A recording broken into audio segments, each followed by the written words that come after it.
Ni-hao les amis, aujourd'hui 117e jour de l'aventure réveil à Kaohsiung sous un magnifique ciel bleu, nouvelle journée ensoleillée pour ce deuxième jour ici à Kaohsiung. J'aimerais commencer la journée par aller dans le district de Yangsheng. Yangsheng, ça correspond au centre historique de Kaohsiung, c'est tout près du port. Je vois le tramway qui est en train d'arriver, il va falloir patienter quelques minutes pour prendre le prochain. Je vais à Yangsheng puisque j'ai repéré 2-3 adresses qui me font envie pour commencer la journée pour manger. Oui, j'ai envie d'un bon bol de nouilles. Et il y a une adresse où j'avais déjà été, mais j'en ai repéré plusieurs. Et puis il y a aussi un petit marché traditionnel. Ensuite, j'ai envie d'aller dans un quartier que je ne connais pas du tout qui s'appelle Weifuying Street Art Village. C'est un quartier comme son nom l'indique avec pas mal de street art. Il y a des graffitis apparemment sur des grandes façades, carrément sur des immeubles et tout. Je ne connais pas du tout, c'est la première fois que j'y vais. J'ai hâte de découvrir ce quartier. Et puis en fin de journée, je pense que je retournerai faire un petit tour dans le port à la tombée de la nuit. Voilà, c'est parti pour une nouvelle journée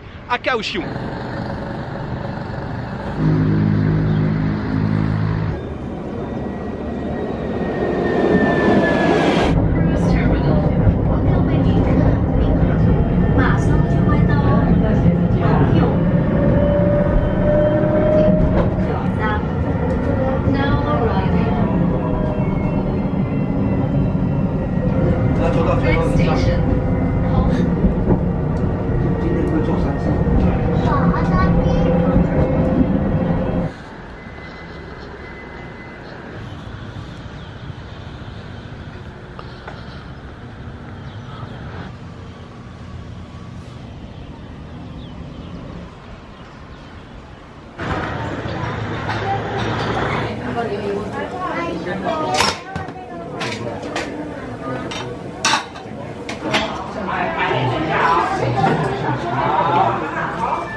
他这边那个就是文史总读的老师都会带来这边。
Kaohsiung, j'aime vraiment beaucoup cette ville. Depuis que je suis arrivé hier matin, j'ai déjà pris beaucoup de plaisir et c'est encore le cas ce matin là en commençant avec ce petit déjeuner. J'ai choisi de retourner dans le restaurant où j'avais déjà été il y a 4 ans et le bol de nouilles là, déjà elle m'a demandé ce que je voulais comme nouilles, des nouilles fines ou un peu plus larges. J'ai pris des nouilles fines avec dans le fond, caché sous les pâtes, on a des petits morceaux de viande de porc qu'on dû mijoter. C'est huileux en fait, hein. Les pâtes elles sont imbibées de graisse de porc j'imagine, avec des petites pousses de soja et puis sur le dessus on a 2 lamelles de maigre de viande de porc. Tout est juste dans ce bol, tout est juste, vraiment tout est parfait, le goût de la viande, la tendreté des pâtes, enfin tout est excellent. De toute façon c'est une adresse où il y a la queue, il y a tout le temps la queue. D'ailleurs j'aimerais bien savoir combien de temps en moyenne un Taïwanais passe dans sa vie à faire la queue pour manger. Vous savez on fait souvent des études comme ça un peu bêtes, hein. Combien de temps un Français passe au cours de sa vie aux toilettes. Eh bien combien de temps passe un Taïwanais à faire la queue au restaurant pour manger? Ça j'aimerais bien le savoir. Il y avait la queue mais ça va assez vite, les gens s'installent, mangent et puis voilà, ça y est, on s'en va, on refait pas le monde pendant qu'on mange. C'est pas comme en Europe ou en France, ici on mange très rapidement et on s'en va. Donc ouais, ce bol de nouilles c'était l'extase. La soupe à côté avec 4 boulettes de poisson à l'intérieur là, oh, c'est pareil, je sais pas comment ils se débrouillent pour faire ces boulettes de poisson, peut-être que c'est une variété de poisson particulière. C'était vraiment bon, les boulettes elles sont très légères, aériennes, chair bien blanche et puis le bouillon à côté pareil hyper savoureux. Enfin c'était vraiment très bon et j'ai payé 75 $. 75 $, ça fait un peu plus de 2 euros. Je sais pas, 2,15 €, 2,20 € et en plus c'est une affaire familiale, on voit que c'est géré en famille, on a la mère de famille qui prépare, les filles qui font le service et puis il y a le père à côté qui encaisse un peu la monnaie, qui débarrasse les tables. C'est une très bonne adresse. Je ne partage pas souvent les adresses où je mange parce que bien souvent c'est des boui-boui, il n'y a pas de nom ou je pense pas à noter le nom ou je ne sais pas dans quel établissement je vais. Là je vais, si j'y pense, mettre le lien dans la description de la vidéo. Vraiment ça vaut le coup si vous êtes de passage à Kaohsiung, allez faire un petit tour là-bas. Et je viens à l'instant de m'acheter un café glacé au sésame noir que je viens aussi de faire tomber par terre. Ça va, je l'ai rattrapé assez rapidement, il en reste quand même pas mal à l'intérieur. Ah c'est excellent. Ah c'est trop bon, c'est trop bon. Café glacé au sésame noir. Le sésame noir c'est une variété différente hein, du sésame classique, plus riche en nutriments, plus croquant, c'est une dinguerie. Ah c'est excellent, vraiment excellent. Et dans le marché je suis aussi tombé sur un magasin de mochi. Ils vendaient que des mochi mais des variétés de fraises différentes et tout. J'ai pris un gros mochi. Alors j'ai payé ça 80 $, 80 $ ça fait 2,40 €. D'ailleurs j'ai payé le même prix là pour le café glacé. On va goûter tout de suite à ce mochi bien balèze mais qui m'a l'air aussi très bon.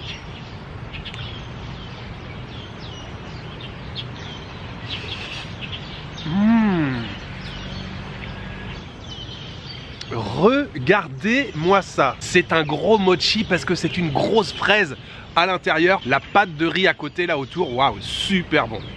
En plus c'est frais, c'est juteux et tout. Waouh, ça aussi c'est une tuerie. Il y a une espèce de pâte derrière. En fait il y a 2 fraises à l'intérieur. Oh c'est trop bon. En fait entre la fraise et la pâte de riz, la couche à l'extérieur, il y a une autre petite pâte. Il m'a dit que c'était milky en fait, c'est un mélange de lait je pense et de fraises. Croyez-moi les 2,40 €, ça les vaut.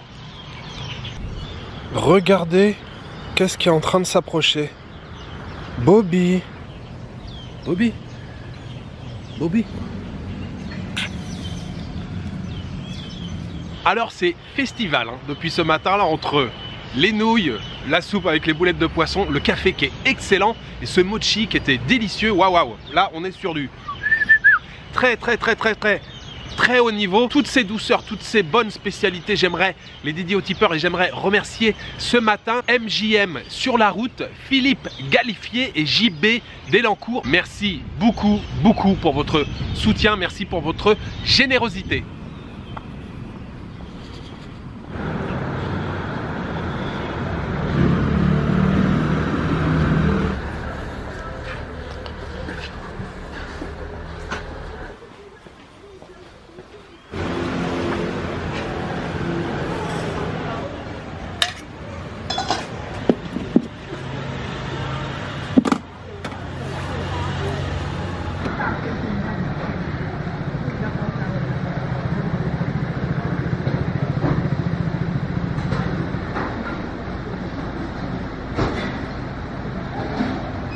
Alors, maintenant les amis, l'heure est grave. Comme à Tainan où je vous avais dit que j'étais revenu spécialement pour les Hongdubing, et bien c'est la même chose ici à Kaohsiung avec ce bol de duha ou duhuha. Celui-ci, j'y avais goûté, c'est l'un des meilleurs que j'ai jamais mangé. Il est vraiment excellent et j'attendais ce moment avec impatience. En réalité, je voulais déjà venir hier, mais l'adresse était fermée hier. C'est pour ça que je suis là maintenant. Et oui, j'ai déjà beaucoup mangé depuis ce matin, mais pour ce bol de duha, il y a toujours de la place. Et la particularité de celui-ci, c'est qu'il est servi avec des kumquat, qui ressemblent d'ailleurs un peu au calamansi, au petit citron qu'on trouve beaucoup aux Philippines. C'est d'ailleurs la même famille, c'est plus ou moins la même chose, hein. Petit kumquat vert, et ce tofu là, vraiment il est excellent. Et le sirop bien sûr qui va avec, donc parfumé au kumquat, ce délicieux parfum d'agrumes. Ah là là, juste à l'odeur là, c'est délicat, c'est doux.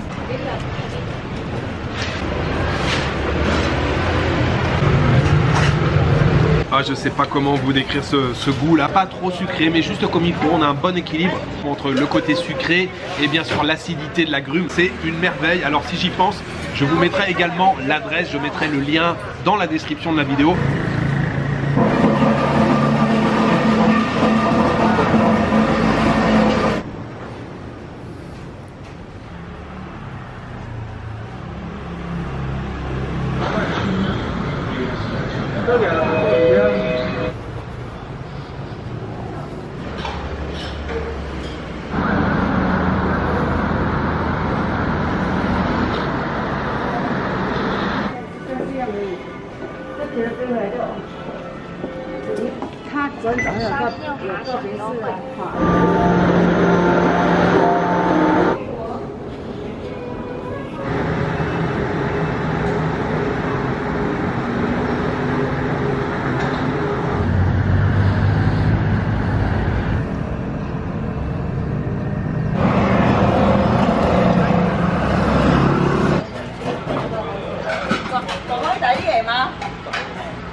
Je bois un thé à l'orge, ça me rappelle la Corée, j'en buvais tous les jours, j'en ai fait une cure là-bas, c'est délicieux. Alors je suis arrivé dans le quartier de Wei Wuying, je suis juste à l'entrée mais j'ai déjà vu plein de couleurs, j'ai déjà vu plein de graphes, ça a l'air très sympa, vraiment, il y en a partout, tous les immeubles quasiment là sont peints, il y a des graffitis sur toutes les façades, sur les pignons, ça a l'air assez impressionnant comme ça, j'ai hâte de découvrir ce quartier, mais là déjà face à moi, j'ai déjà vraiment plein de couleurs partout, c'est très joli. L'histoire de ce quartier là, Wei Wuying, ici à la base c'était des baraquements, alors je vous parle de ça, c'était à l'époque chinoise. Avant l'époque japonaise et aussi durant l'époque japonaise, c'était des baraquements pour les militaires, donc il y a beaucoup de militaires qui ont logé dans le quartier. Et puis ensuite ils ont été déplacés, c'est devenu un quartier, j'allais dire entre guillemets quelconque. Et puis en 2016, il y a un collectif d'artistes, de graffeurs qui s'est mis en place, qui s'appelle Warriors. Vous avez compris le jeu de mots pour warrior, warrior qui veut dire guerrier en anglais, et là c'est wall c'est pour les murs, Warriors, petit jeu de mots sympathique. En 2016, ce collectif d'artistes a créé le premier festival de street art ici, et ils ont eu l'idée donc de repeindre un petit peu le quartier. Ils ont proposé l'idée et finalement ils ont dit bah ouais, pourquoi pas, ça pourrait être sympa. Imaginez-vous le nombre d'heures de travail. C'est un truc de fou. Il y en a partout, je ne sais pas combien d'artistes travaillent sur ce projet, mais c'est des milliers d'heures de travail là partout. Quand on voit la taille des façades, je suis ravi de découvrir ce quartier de Wei Wuying. Hello, doggy.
Ouais, Wu Ying et son street art, j'ai adoré. Il y en avait partout, partout. Je tournais la tête, bam, il y avait des dessins mais énormes sur les façades, au bout des immeubles et tout. Il y en a vraiment partout. J'ai beaucoup filmé, j'ai passé pas mal de temps là-bas, mais je n'ai pas tout filmé. Et au-delà du street art, ce que j'ai beaucoup aimé, c'est la vie là dans le quartier, parce que bon, c'est un quartier résidentiel.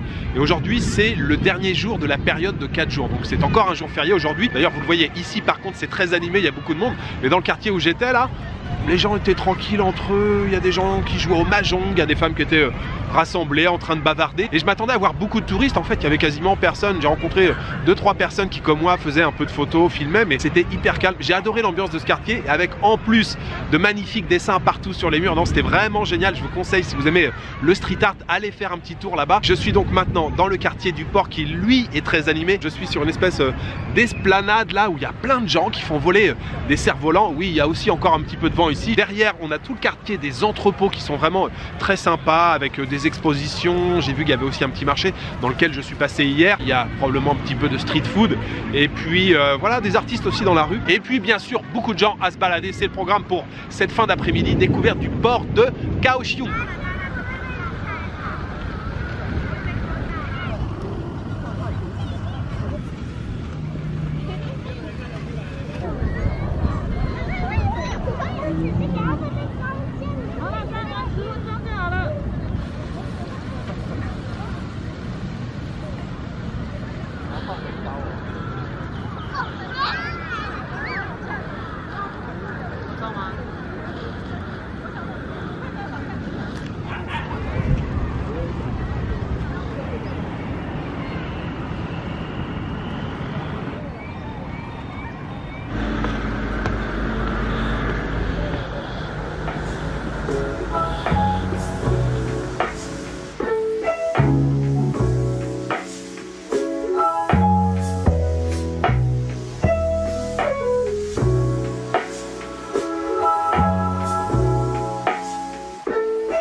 Yogurt.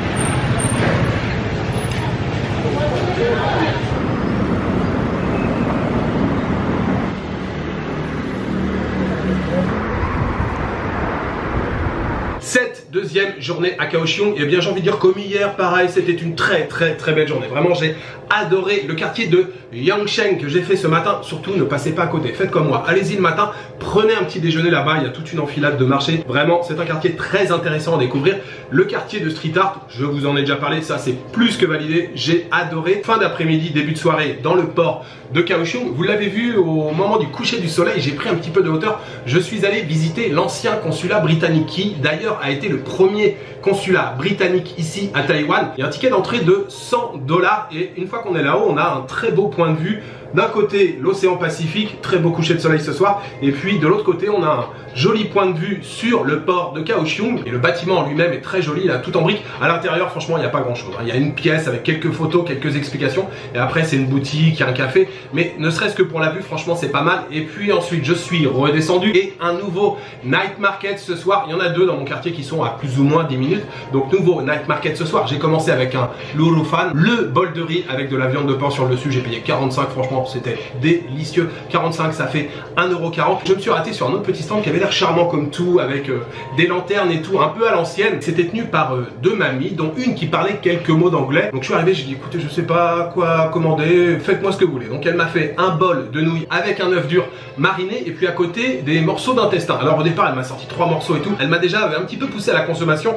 Dès le départ, je lui dis non, mais un seul morceau c'est assez. Donc elle a coupé le morceau d'intestin comme ça, et puis c'était servi avec une purée d'ail bien relevée et tout. Non, franchement c'était bien, c'était piquant, et les intestins marinés là étaient très bons. La soupe de nouilles beaucoup plus classique, voilà, servie avec un œuf, et je sentais en fait pendant le repas qu'elle était là, je la sentais un peu filouse comme on dit, je sais pas si vous comprenez quand je dis filouse. Et puis au moment de payer, elle m'a demandé 240 $. 240 $, ça fait un petit peu plus de 7 €. Elle s'est dit tiens, lui, je vais lui faire à l'envers. Alors c'est très rare ici à Taïwan, hein, c'est même je pense la première fois que ça m'arrive. Clairement 240 $, 7 € pour ce que j'ai mangé, ça les valait pas du tout. En général le bol de nouilles vous payez allez 40, 50, 60. Après bien sûr ça va dépendre de la garniture, hein. Si vous avez des crevettes ou du homard, évidemment que le prix va gonfler. Mais là j'avais juste des nouilles avec un œuf, un tout petit peu de viande de porc émincée, c'est tout ce qu'il y avait, à moins que ça soit du porc très haut de gamme de je ne sais où. Ça valait pas les 240. Mais voilà, c'est de bonne guerre on va dire, et malgré ça je suis ravi d'avoir à nouveau terminé cette journée par un night market. Voilà, il me reste juste à vous souhaiter une bonne soirée, une bonne nuit ou une bonne après-midi. Je vous donne rendez-vous demain pour une nouvelle journée